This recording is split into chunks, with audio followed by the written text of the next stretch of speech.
अस्सलाम वालेकुम दोस्तों, welcome to my organic plants garden.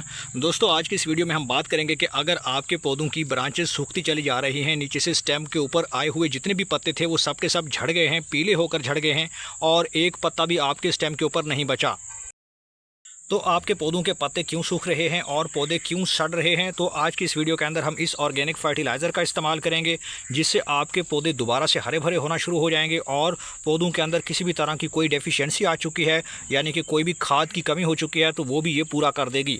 अब ये फर्टिलाइज़र क्या है, आपको कहाँ से मिलेगा और इसे कितना इस्तेमाल करना है अपने सूखे पौधों को फिर से हरा बनाने के लिए, ज़्यादा पत्तियाँ लाने के लिए, घना बनाने के लिए और ज़्यादा फल फूल लाने के लिए, तो इसके लिए मुकम्मल इन्फॉर्मेशन इसी वीडियो के अंदर देने वाला हूँ, इसलिए आपने वीडियो को एंड तक देखना है। और अगर आप हमारे चैनल पे नए हैं और आपने अभी तक चैनल को सब्सक्राइब नहीं किया तो जल्दी से भाई के चैनल को लाइक कर दें, सब्सक्राइब कर दें और बेल आइकन के बटन को प्रेस कर दें, ताकि गार्डनिंग से जुड़ी जो भी वीडियो अपलोड हो तो उसका नोटिफिकेशन आप तक पहुँच सके। तो चलिए दोस्तों, वीडियो को शुरू करते हैं। तो दोस्तों, जब भी कोई पौधा सूख जाता है तो उसको आपने कौन सी खाद देनी है, ये एक बहुत बड़ा क्वेश्चन है।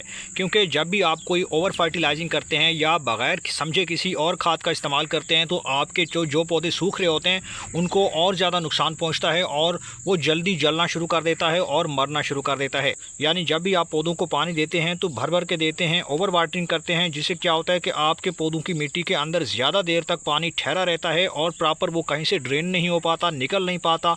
एक्सेस ऑफ वाटर जो होता है, जो फालतू में जो पानी होता है वो खड़ा रहता है आपके सरफेस के ऊपर, तो मिट्टी इससे क्या होती है, ख़राब होती है। मिट्टी जो है वो इसके अंदर कीड़े आ जाते हैं, मिट्टी ख़राब होना शुरू हो जाती है, फंगस लग जाता है, नीचे से जड़ें तेज़ी से कमज़ोर हो जाती हैं। जैसे जड़ें अपना काम करना बंद कर देती हैं इसी नमी की वजह से, इसी कीचड़ की वजह से, तो फिर क्या होता है कि आपके पौधों के ऊपर आई हुई जितनी भी पत्तियाँ होती हैं वो झड़ जाती हैं। कुछ इस तरीके से ये टहनियाँ खाली हो जाती हैं, काली पीली पड़ जाती हैं और सूख जाती हैं, सूखी लकड़ी की तरह बन जाती हैं। इसके अलावा दोस्तों, अगर आपने अपने पौधों को फिर से हरा भरा बनाना है तो कोशिश करें कि आप सनलाइट में रखें पौधों की मिट्टी, ताकि ड्राई हो, इसके अंदर सनलाइट गुजर सके। और साथ में गुड़ाई करनी है ताकि आपके पौधों की जड़ों के अंदर जो फंगस लग चुका है वो एलिमिनेट हो सके, वो रिटार्ड हो सके, उसकी ग्रोथ कम हो सके, ताकि आपके पौधों की जड़ें दोबारा से रिपेयर होना शुरू हो जाएँ।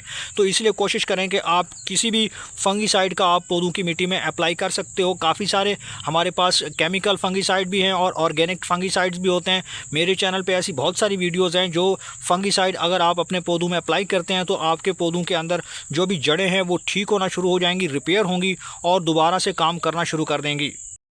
तो दोस्तों, याद रखें, जब तक आपके पौधों की जड़ें अच्छे तरीके से मिट्टी के अंदर न्यूट्रिएंट्स को इंटेक नहीं करती, यानी कि NPK, नाइट्रोजन, फास्फोरस और पोटाशियम, जब तक आपके पौधों को जड़ों के ज़रिए एब्जॉर्प्शन नहीं होगी, तब तक आपके पौधों के ऊपर ग्रोथ नहीं आ सकती और आपके पौधों के ऊपर जितनी भी आई हुई ब्रांचेज़ हैं वो भी जलना शुरू कर देंगी, वो गलना शुरू कर देंगी और आपके पौधों के ऊपर एक भी पत्ता बाकी नहीं रहेगा।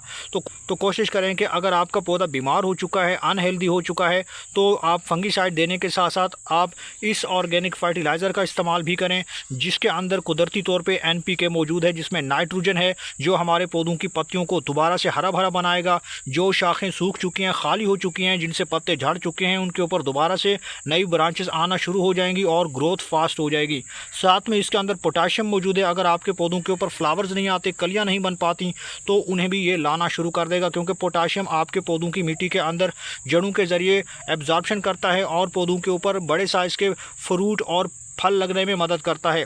इसके अलावा दोस्तों, इस खाद के अंदर मौजूद है फास्फोरस, जो आपके पौधों की जड़ों को बड़ा करने में, उन्हें बढ़ाने में, उन्हें फलने फूलने में मदद करता है। तो ये तीनों चीज़ें इस ऑर्गेनिक फर्टिलाइज़र के अंदर मौजूद हैं। अब ये फर्टिलाइज़र क्या है, इसका नाम क्या है, तो ये सबसे पहले इसका नाम जान लेते हैं दोस्तों। तो ये है सरसों खली, यानी मस्टर्ड केक। अगर आप इस तरीके से मस्टर्ड केक का जो फाइन पाउडर होता है वो बना लेते हैं, जो कि आपको आसानी से किसी भी गार्डनिंग स्टोर से ये मिल जाता है या आपके इलाके में भी ये कहीं पे हो सकता है, इसका इस्तेमाल अक्सर होता रहा है, फार्मर्स भी करते रहे हैं। तो इसका इस्तेमाल करने से आपके पौधे दोबारा से हरे भरे होना शुरू हो जाएंगे, ब्रांचेज आना शुरू हो जाएंगी, फल फूल लगेगा।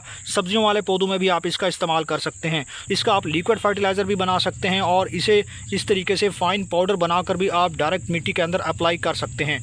तो अब इसे हमने कैसे अप्लाई करना है, क्योंकि मेरे पास 12 इंच का गमला है, तो इसके अंदर हमने कितनी खुराक जो है वो इस फर्टिलाइज़र की डालनी है, ताकि हमारे पौधे दोबारा से सेहतमंद हो सकें और ज़्यादा फल फूल इनके ऊपर लगना शुरू हो जाए। तो इसके लिए आपने करना ये है, कोई भी फर्टिलाइज़र देने से पहले हस्बे मामूल आपने हल्की सी गुड़ाई करनी है। कुछ इस तरीके से आपने गुड़ाई करनी है, हल्की सी करनी है, ज़्यादा गहराई में आपने नहीं करनी, क्योंकि नीचे आपके पौधों की जो जड़ें होती हैं, जो रूट्स होती हैं, रूट बॉल होता है, वो डैमेज हो सकता है। तो आप उनको कट करने से केयरफुली बचाएं ताकि आपके पौधे की जड़ें ख़राब ना हों। तो कुछ इस तरीके से मैं चारों तरफ से इसकी गुड़ाई कर लेता हूँ। तो दोस्तों यहाँ पे मैंने अच्छे से गुड़ाई कर लिया है। गुड़ाई करने के बाद अब आपने करना यह है कि इस सरसों खली का आपने 1 चम्मच भर के पौधों की मिट्टी के अंदर अप्लाई करना है। तो दोस्तों इस तरीके से मैंने ये 1 चम्मच के अंदर ले लिया है सरसों खली, और इसे मेन स्टेम के पास में ही कुछ इस तरीके से आपने स्प्रिंकल कर देना है। सर्दियों के मौसम में अगर आप इस खाद का इस्तेमाल करते हैं अपने सभी पौधों में, तो पौधे आपके खुशहाल रहेंगे और ज़्यादा से ज़्यादा ब्रांचेज़ निकालेंगे। तो इस तरीके से आप 1 चम्मच के बराबर ये खाद डाल सकते हैं। क्योंकि मेरे पास 12 इंच का गमला है, अगर आपके पास 18 इंच या उससे ज़्यादा है तो आप 2 या 3 चम्मच भी डाल सकते हैं। तो ये आसान सा तरीका मैंने आपके साथ शेयर किया है। इस तरीके से आप दोबारा खाद को मिक्स कर दीजिए मिट्टी के अंदर, और आपने इसे डायरेक्ट पानी अब नहीं देना। कोशिश करनी है कि आप कम से कम 1 दिन के बाद पानी दे सकते हैं, क्योंकि पौधों की मिट्टी के अंदर मॉइस्चर काफ़ी हाई है। तो ऐसे में आप पानी मत दीजिए। खाद देने के बाद दोस्तों आपने इस बात का ध्यान रखना है कि इसे सनलाइट में रखना है। ज़्यादा एक्सपोजर होगा सनलाइट का तो ज़्यादा से ज़्यादा आपके पौधों की जड़ें फास्टली रिकवर होंगी, और उनके अंदर छुपा हुआ जो फंगस है वो भी ख़त्म होगा, और पौधों को ज़्यादा से ज़्यादा NPK मिलना शुरू हो जाएगा। तो ये आसान सा तरीका मैंने आपके साथ शेयर किया है पौधों को हरा भरा बनाने का।